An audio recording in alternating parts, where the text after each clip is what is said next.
नमस्कार दोस्तों, आप देख रहे हैं मोदी भारत शॉर्ट्स। आज की तारीख 13 मार्च की 15 बड़ी ब्रेकिंग न्यूज़ हम आपके लिए लेकर आए हैं। देश दुनिया की सबसे बड़ी खबरें जानने के लिए वीडियो को अंत तक जरूर देखें। चलिए शुरू करते हैं आज की ब्रेकिंग न्यूज़। शेयर बाजार में बड़ी गिरावट। आज शुक्रवार 13 मार्च को भारतीय शेयर बाजार में बड़ी गिरावट देखने को मिली। बॉम्बे स्टॉक एक्सचेंज का सेंसेक्स कारोबार के दौरान 1000 से ज्यादा अंकों तक टूट गया और करीब 75,000 के आसपास पहुंच गया। निवेशकों में घबराहट का माहौल देखा गया क्योंकि वैश्विक बाजारों में भी कमजोरी का असर भारतीय बाजार पर पड़ा। आईटी, बैंकिंग और मेटल सेक्टर के शेयरों में ज्यादा गिरावट रही। विशेषज्ञों का कहना है कि अंतर्राष्ट्रीय तनाव और कच्चे तेल की कीमतों में उतार चढ़ाव के कारण बाजार में अनिश्चितता बढ़ गई है। सोना चांदी के दाम में भारी गिरावट। आज देश के सर्राफा बाजार में सोना और चांदी की कीमतों में बड़ी गिरावट दर्ज की गई। चांदी की कीमतों में एक ही दिन में हजारों रुपए की कमी आई, जिससे निवेशकों में हलचल मच गई। 24 कैरेट सोने का भाव भी नीचे आया है और कई शहरों में ये पहले के मुकाबले सस्ता हुआ है। विशेषज्ञों का मानना है कि अंतर्राष्ट्रीय बाजार में डॉलर की मजबूती और मांग में कमी के कारण कीमतों में गिरावट आई है। हालांकि कई निवेशक इसे खरीदारी का अच्छा मौका मान रहे हैं। भारत ईरान विदेश मंत्रियों की अहम बातचीत। 13 मार्च को भारत और ईरान के विदेश मंत्रियों के बीच फोन पर महत्वपूर्ण बातचीत हुई। दोनों नेताओं ने पश्चिम एशिया की मौजूदा स्थिति और क्षेत्रीय सुरक्षा पर चर्चा की। इस बातचीत में ऊर्जा आपूर्ति, व्यापार और क्षेत्रीय स्थिरता जैसे मुद्दों पर भी विचार किया गया। भारत ने क्षेत्र में शांति बनाए रखने और कूटनीतिक समाधान पर जोर दिया। विशेषज्ञों के अनुसार ये बातचीत ऐसे समय हुई है जब पश्चिम एशिया में तनाव बढ़ा हुआ है और कई देशों की अर्थव्यवस्था पर इसका प्रभाव पड़ रहा है। सोशल मीडिया पर फैल रहे फर्जी युद्ध वीडियो पर सरकार की चेतावनी।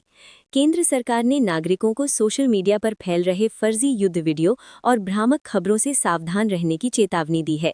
सरकार का कहना है कि कई पुराने वीडियो और तस्वीरों को वर्तमान युद्ध की घटनाओं के रूप में फैलाया जा रहा है। सूचना विभाग ने लोगों से अपील की है कि किसी भी खबर को शेयर करने से पहले उसकी सत्यता जरूर जांचें। अधिकारियों ने कहा कि अफवाहें फैलाने से लोगों में डर और भ्रम पैदा होता है, इसलिए जिम्मेदारी के साथ सोशल मीडिया का उपयोग करना जरूरी है। वैश्विक ऊर्जा बाजार में बढ़ा तनाव। पश्चिम एशिया में बढ़ते तनाव का असर अब वैश्विक ऊर्जा बाजार पर भी दिखाई दे रहा है। विशेषज्ञों का कहना है कि अगर ये संघर्ष लंबा चलता है तो तेल की कीमतों में भारी उछाल आ सकता है। कई देशों की अर्थव्यवस्था पहले से ही महंगाई और ऊर्जा संकट का सामना कर रही है। तेल की कीमतों में बढ़ोतरी से परिवहन, बिजली और उद्योगों पर असर पड़ सकता है। ऊर्जा बाजार में अस्थिरता के कारण दुनिया भर की सरकारें वैकल्पिक ऊर्जा स्रोतों पर ज्यादा ध्यान देने लगी हैं। क्रिकेट लीग की नीलामी पर विवाद। क्रिकेट जगत में आज उस समय विवाद खड़ा हो गया जब एक विदेशी लीग की नीलामी में एक पाकिस्तानी खिलाड़ी को एक भारतीय स्वामित्व वाली टीम ने खरीद लिया। इस फैसले के बाद सोशल मीडिया पर कई लोगों ने प्रतिक्रिया दी और सवाल उठाए। टीम प्रबंधन ने कहा कि खेल को राजनीति से अलग रखना चाहिए और खिलाड़ी को उसकी प्रतिभा के आधार पर चुना गया है। क्रिकेट विशेषज्ञों का कहना है कि अंतर्राष्ट्रीय लीगों ने ऐसे फैसले आम हैं, लेकिन राजनीतिक माहौल के कारण विवाद बढ़ गया। विश्व राजनीति में ईरान मुद्दे पर नई चर्चा। दुनिया की राजनीति में ईरान को लेकर एक बार फिर चर्चा तेज हो गई है। कई अंतर्राष्ट्रीय नेताओं ने क्षेत्र में बढ़ते तनाव को लेकर चिंता जताई है। कुछ नेताओं ने सुरक्षा कारणों से खेल टीमों और नागरिकों को सावधानी बरतने की सलाह भी दी है। विशेषज्ञों का मानना है कि अगर हालात नहीं सुधरे तो इसका असर वैश्विक राजनीति, व्यापार और सुरक्षा पर पड़ सकता है। संयुक्त राष्ट्र सहित कई अंतर्राष्ट्रीय संस्थाएं इस मामले पर लगातार नजर बनाए हुए हैं। इंटरनेट पर अफवाहों के खिलाफ सख्ती बढ़ेगी। सरकार ने संकेत दिए हैं कि इंटरनेट और सोशल मीडिया पर फैल रही अफवाहों के खिलाफ कड़ी कार्रवाई की जाएगी। अधिकारियों ने कहा कि फर्जी वीडियो और भ्रामक जानकारी राष्ट्रीय सुरक्षा के लिए खतरा बन सकती है। इसके लिए साइबर एजेंसियों को अलर्ट कर दिया गया है और संदिग्ध अकाउंट्स की निगरानी की जा रही है। सरकार का कहना है कि नागरिकों को केवल आधिकारिक स्रोतों से ही जानकारी लेनी चाहिए और बिना जांच के किसी भी मैसेज को आगे नहीं बढ़ाना चाहिए। वैश्विक बाजारों में उतार चढ़ाव जारी। आज दुनिया भर के शेयर बाजारों में भी उतार चढ़ाव देखने को मिला। एशियाई और यूरोपीय बाजारों में निवेशकों ने सतर्क रुख अपनाया।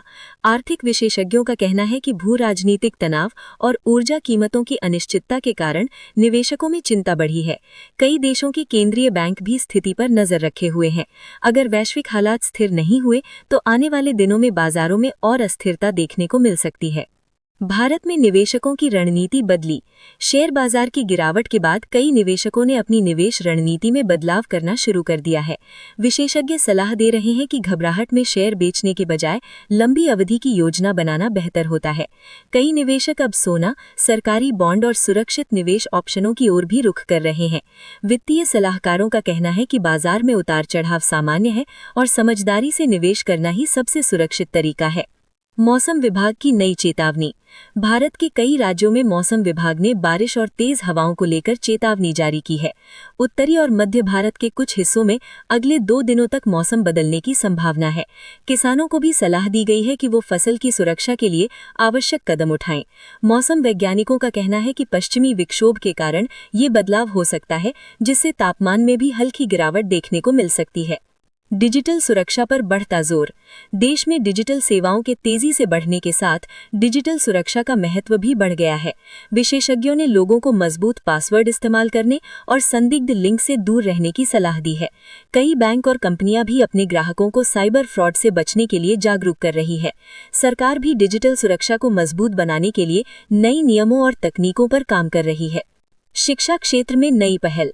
देश में शिक्षा क्षेत्र को आधुनिक बनाने के लिए कई नई पहल शुरू की जा रही हैं। ऑनलाइन शिक्षा प्लेटफॉर्म और डिजिटल क्लास शिक्षा देने की कोशिश कर रहे हैं। विशेषज्ञों का मानना है कि आने वाले वर्षों में डिजिटल शिक्षा का महत्व और बढ़ेगा। स्वास्थ्य क्षेत्र को मजबूत करने की योजना। स्वास्थ्य क्षेत्र में सुधार के लिए सरकार कई योजनाओं पर काम कर रही है। अस्पतालों में नई सुविधाएं, डिजिटल हेल्थ रिकॉर्ड और टेलीमेडिसिन सेवाओं को बढ़ावा दिया जा रहा है। ग्रामीण क्षेत्रों में स्वास्थ्य सेवाओं की पहुंच बढ़ाने के लिए मोबाइल मेडिकल यूनिट्स और नई क्लिनिक खोलने की योजना है। विशेषज्ञों का कहना है कि इससे लोगों को बेहतर और सस्ती चिकित्सा सुविधा मिल सकेगी।